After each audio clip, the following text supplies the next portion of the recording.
Yes, tubahaye ikaze nk'uko mumaze kubimenyera, ni ku Ibendera TV ukomeza kugenda ubana natwe tukugezaho amakuru anyuranye cyane. Tukwibutsa gukora like na subscribe kugira ngo mu by'ukuri inkuru zose tubategurira zigende zikugeraho uri uwa mbere. Uyu munsi rero tugiye kugaruka kuri iyi nkuru yakomeje kugenda icicikana hirya no hino y'ibivugwa ku rukundo rwa Miss Uwase Vanessa wakanyujijeho na Olvis.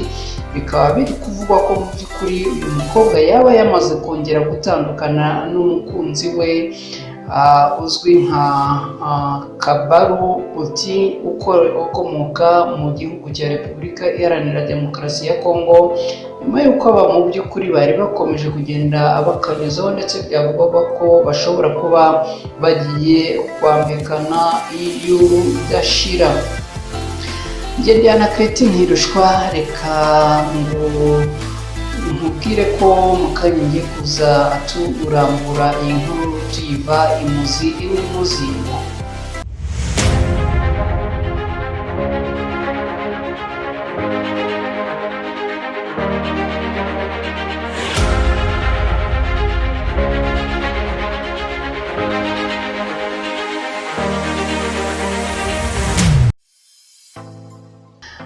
Yes, nk'uko byakomeje kugenda rero bizenguruka hirya no hino kuri social network, bikomeje kuvugwa ko Miss Vanessa Raissa Uwase wabaye igisonga cya mbere cya Nyampinga w'u Rwanda mu mwaka w'ibihumbi 2015 hano mu Rwanda, nyuma y'iminsi ari mu rukundo n'umuherwe witwa Uti Kabaru ukomoka muri Repubulika Iharanira Demokarasi ya Kongo.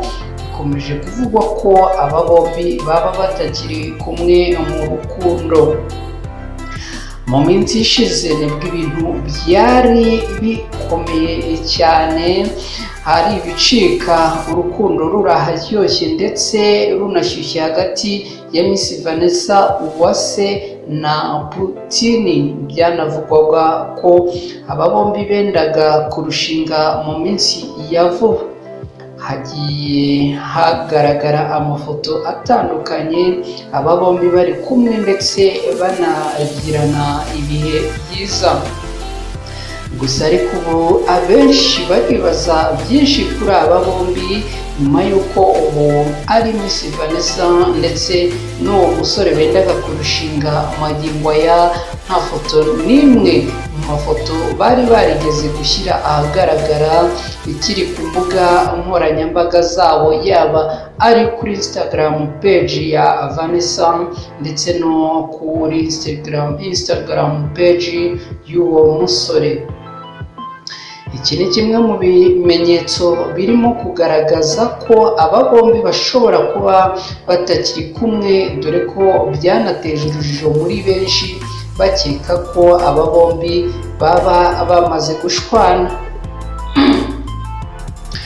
Ntabwo icyo ari cyo cyonyine gishobora kugaragaza ko Vanessa na Putin batakiri kumwe, dore ko kugeza ubu yaba Miss Vanessa ntagikurikira Putin kuri Instagram ndetse na Putin ntabwo ari gukurikira Miss Vanessa kugeza ubu. Iki nacyo kikaba kigaragaza ko ari kimwe mu bimenyetso bigaragaza ko aba bombi bashobora kuba baramaze gutandukana.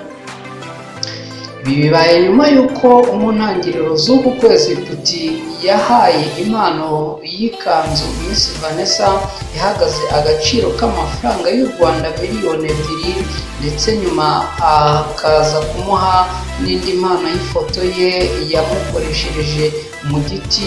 Uyu mukobwa nawe ntiyazuyaje kugaragaza uburyo yanyuzwe n'izi mpano kuko yazisangije abamukurikira ku mbuga ze nkoranyambaga ndetse aziherekeresha amagambo ashimira uyu musore bari kumwe mu rukundo.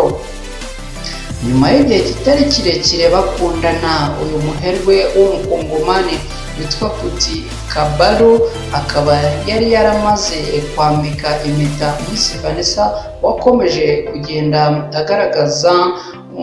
agaragara mu rukundo n'ibyamamare bya hano iwacu i Rwanda. Bakaba rero bari bamaze kwambikana impeta ya fiançailles.